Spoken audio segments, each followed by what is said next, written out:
Job is to make the biggest fights we can make and the fights that the fans want to see. And that's what we try to do. But the minute somebody starts talking about retirement, my philosophy on that, you should do it. Did you know about the stuff that came out of Albuquerque last night? I saw it today. When I saw it today, I said, oh, everybody's going to think this is why he retired. Maybe that is why he retired. Who the hell knows, man? But, yeah, I don't know. These are all questions you got to ask him. The first time, he was partaking in some stuff. So it seems as though he's lived a pretty fun life. And you got a young, hungry champion that goes, I want to kick this dude's ass, especially when you've got millions of dollars in the bank. You're doing very well. You just bought a brand new, beautiful home in Albuquerque, but you know what it takes. You know what you went through to beat me. You know what you went through to beat Stipe. You know what you went through to beat Gustafsson. You know what it took to get there, but you don't have that desire to do so.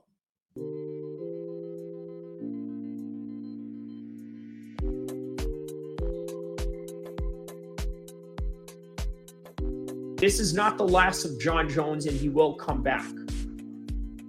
But also, he's going to come back for Tom Aspinall, even after the fact that Tom Aspinall, let's say, beats Francis Ngannou, which I'm projecting him to do so. Why is that?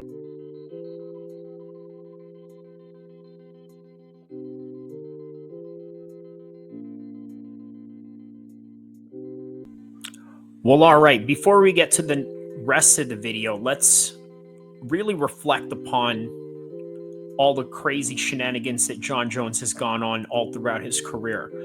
This isn't the first time he's been in a hit and run case. Obviously, the first time was a whole lot worse, dealing with a pregnant lady. You guys remember that?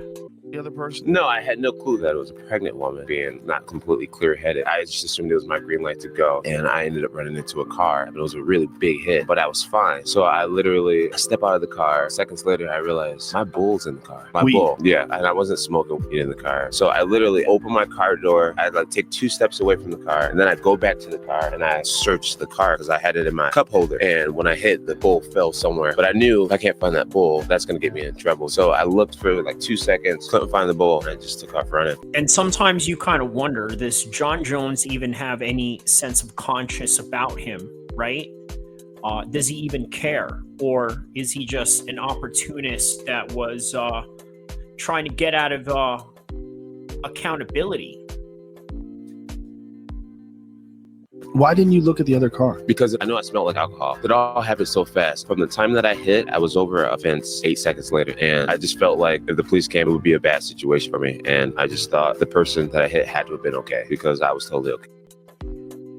Now, absolutely make no mistake about it. Jon Jones is a trained killer. You know what I mean? An absolute trained killer.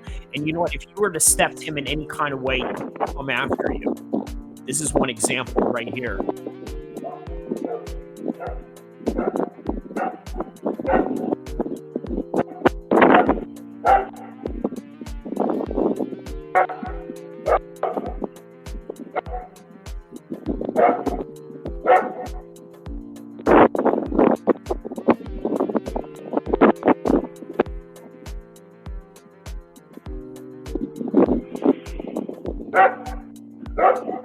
Jon Jones is going to come out right here with a shotty. Watch this. Right there with a shotgun.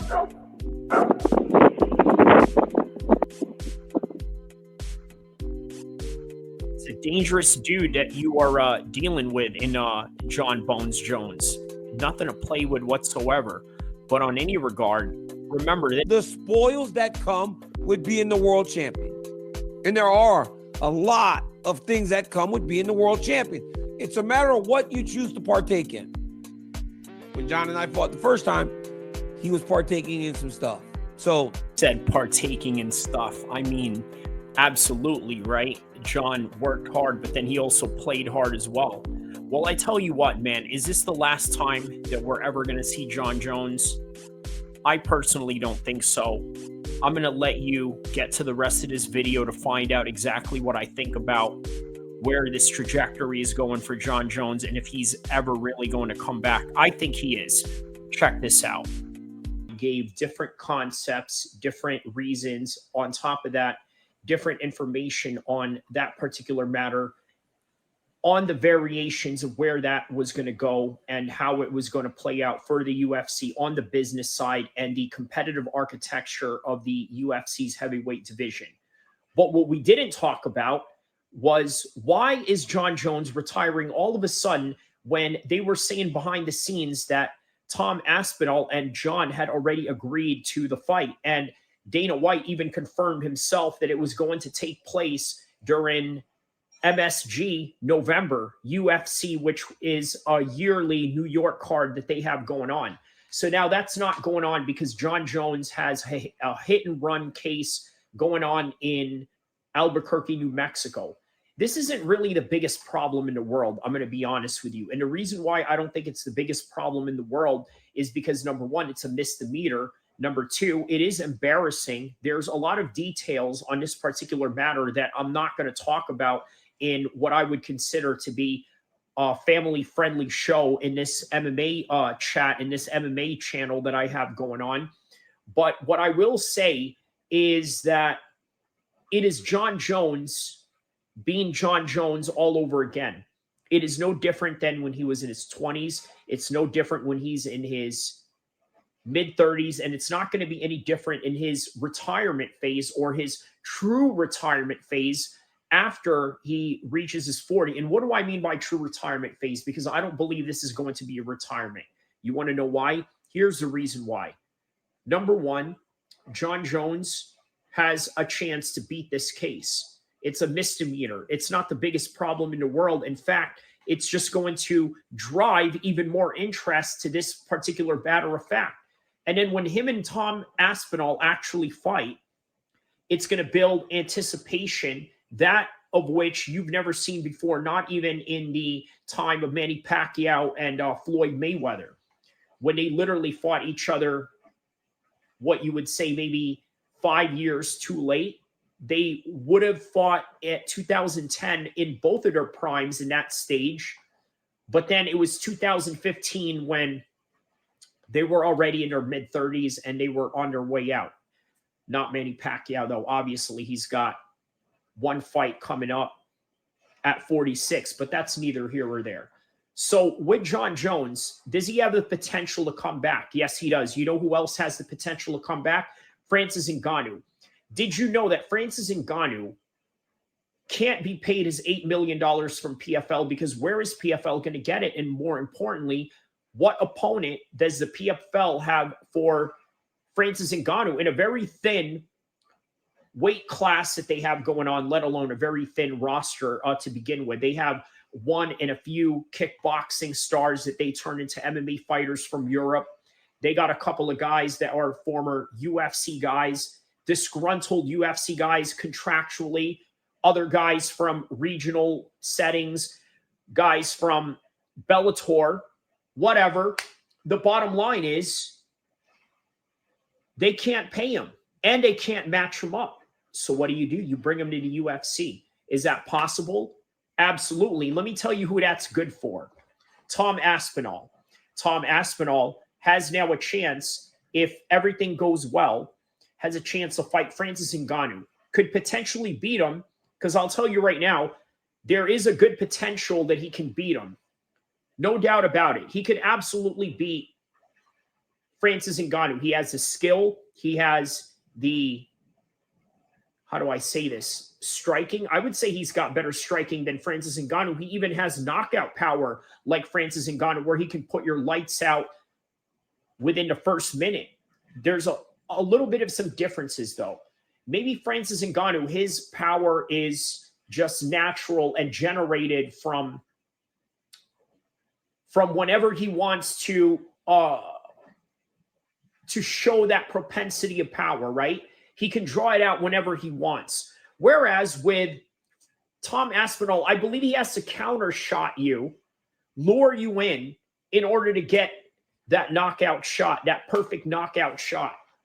That's a little bit of the difference. But bottom line, if he beats him, there's a great chance that he goes down as the true lineal champion, because Jon Jones was never the lineal champion to begin with. And I go into details about that on the live stream where I reacted to Jon Jones retiring on the day of, which, by the way, I also made a Baku reaction. I urge you guys to check that live stream out for further information on what I'm elaborating on right now. But what I'm telling you right now, this is not the last of Jon Jones, and he will come back. But also, he's going to come back for Tom Aspinall, even after the fact that Tom Aspinall, let's say, beats Francis Ngannou, which I'm projecting him to do so. Why is that? Because if he beats Francis Ngannou, Jon Jones will be enticed even more, because this fight was already happening. Why isn't it happening? Obviously, there's this court case going on. I know that the world is making a big fuss out of it. I know that a lot of people are very upset because they've been waiting for a long time, and then they have to wait even longer. On top of the fact that Jon Jones has to clear his name in this court case for maybe perhaps catch probation or community service. Again, it's a misdemeanor infraction, not really the biggest crime of the century. Definitely not a Big U situation or a loose cannon situation or a John Gotti situation or under a RICO Act. None of that. Jon Jones has a misdemeanor, has to clear it. Tom Aspinall goes on and becomes the undisputed champion, defends it, makes that belt even more prestigious. And in the meantime, just like what you saw in UFC Baku, you're going to have UFC heavyweights start building their name up. On top of the other names that are already building themselves outside of the UFC with the likes of Phil DeFries. That guy has an insane win streak going on outside of the UFC right now. And that guy has already fought in the UFC and made an even bigger success in MMA heavyweight outside of the UFC. And by the way, did you know he's also a training partner of Tom Aspinall? But on any regard, this is all that I have for this particular subject right now. Do not forget to like and subscribe. I will see you in the next topic, in the next subject, in the next live stream, and in the next video, in the next chats, wherever I will see you, inshallah.